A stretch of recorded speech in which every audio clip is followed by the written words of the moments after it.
I never got to call one witness. When it came time for me to put on a defense, it became a political thing. Let me give you this real quick. The Catholic Church has been trying to turn this country into Catholic for years. They ride on the court. The Protestant Church is the United States government. The Constitution was a covenant with the cross and the Bible. Freedom of religion was freedom of our religion.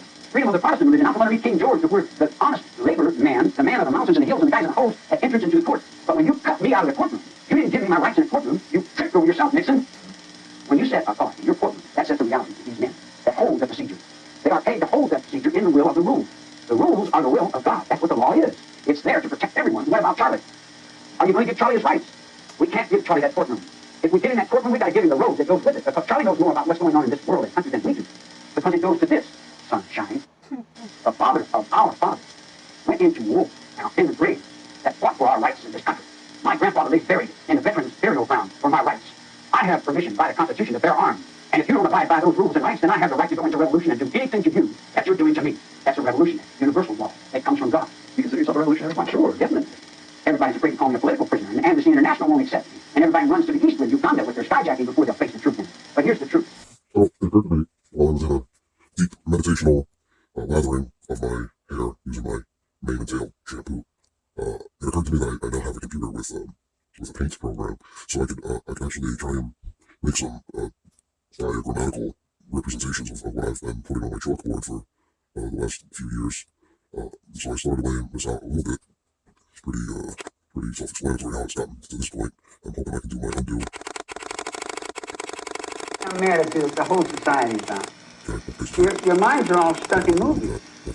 You can't get to reality unless you go through a movie. You got to make 4 or 5 movies before you get to the reality of it. Everybody wants to be locked up, so they make movies that over my thoughts. They steal my thoughts, put my phones in my walls, they put them in my sink, they steal my letters, everything I do or say, it just becomes Magnum P.I. on one hand, and Robert Conrad on the other, going in my, I'm a secret agent for the Rubiflom, the Banfloms, and all that Robert Conrad stamps to get off the road. Fun to get up to Republicans because it's the best low on down. You see it? Mm-hmm. Yeah, it's kind of creative in there. Yeah. Life. How can you give society rights when society don't give rights? Which rights do you think have been violated? I didn't even get to put on a defense. I never got to call one witness. When it came time for me to put on a defense, it became a political thing.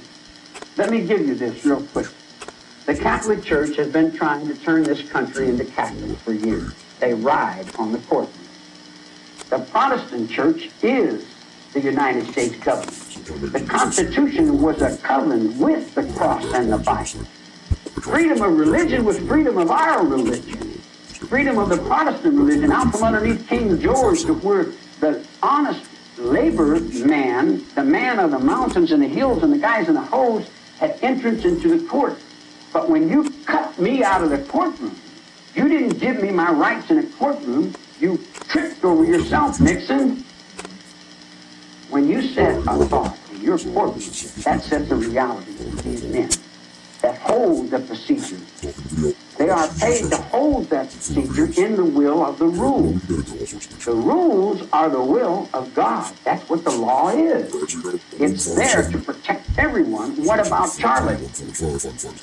Are you going to give Charlie his rights? We can't give Charlie that courtroom. If we get in that courtroom, we got to give him the robe that goes with it, because Charlie knows more about what's going on in this world and country than we do.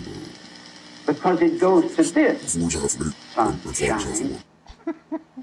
The father of our father went into war, now in the grave, that fought for our rights in this country. My grandfather lays buried in the veterans' burial ground for my rights. I have permission by the Constitution to bear arms. And if you don't abide by those rules and rights, then I have the right to go into revolution and do anything to you that you're doing to me. That's a revolution, universal law. It comes from God. You consider yourself a revolutionary? Well, sure, definitely. Everybody's afraid to call me a political prisoner, and Amnesty International won't accept me. And everybody runs to the east with Uganda with their skyjacking before they'll face the truth. But here's the truth. In juvenile hall, Indianapolis, Indiana, 1944, 1945, military court tried and convicted 6,000 whopping SS men in uniform and judged those men who fought for God and country, for a cross and Bible. They judged those men to be criminals, and they judged that war to be a crime. That war was not a crime. I don't care how many times you judge it. By all rules and regulations and Bibles and any word that's spoken in any language knows that when you're fighting for God and country, and you're in a war, you fight or you're executed. When you're going to war, you're not going in to spank somebody on the wrist like Korea. You're going into the last man, woman, and child. You're fighting for your God, your life, and your country. You're fighting for your children, your dogs, and your chickens. There ain't no court. There ain't no in-between. Them men were forced to do what they had to do. And you hung them for obeying orders? And you call them criminals? This is important. It may not seem,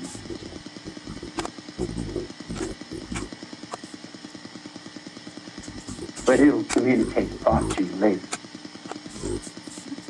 Do you have a feeling at all about the death penalty? Sure, I've got lots of feelings. You guys think that we're criminals and we're bad guys, you know. I mean, but there is no such thing as criminals and bad guys. There's only what you make us do.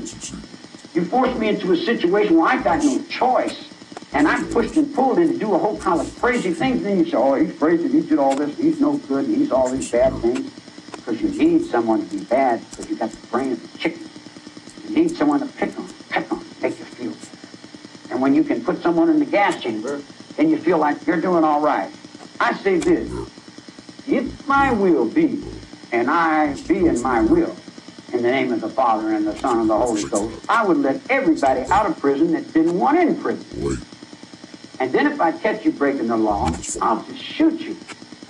So I gather you do believe in the death penalty. If I want to punish you, as long as you're if I administering want to it. punish you, wait a minute, listen. If I want to punish you, I'll beat you. But to use you for political and sell your blood, no, I couldn't do that. Because I have morals and standards, and I would never break the law. Have you ever broken the law? Yeah, when I was young, and I didn't know the difference. So you know better now. I always say, yeah, I've been knowing better. That's what I told the judge. I'm dead, and I thought, man, no way in hell I'm going to step over that line. Only an idiot would break God's law. Do you know who your parents are? Yeah. Yeah. Have you ever, when was the last time you saw you? Saw my mother in the visiting room in McNeil Island. Yeah. That would have been back in the 50s? 62. If you could get a message to them, what would you say to your parents? Same thing I've always said. Which is, Whatever they say. right. What do you think of your parents? I'm not. Okay, so 13579999999. Okay, so now what we can do is subtract 97, 531 from 99, 999. This one again is a hidden 9, so we can just erase it for now. So let's go to our calculator. I know what the answer is, but just to show the viewing audience. 9, 7, 5, 3, 1. Can you see? You see the pattern on the keypad? 9, 7, 5, 3, 1. And it's like an X across the whole thing, right? 2, 4, 6, 8. 2, 4. Let's write this line over. Do it a little more to the side. So I can still see the green. 2, 4. And if you like celery, congratulations, it's all in the house.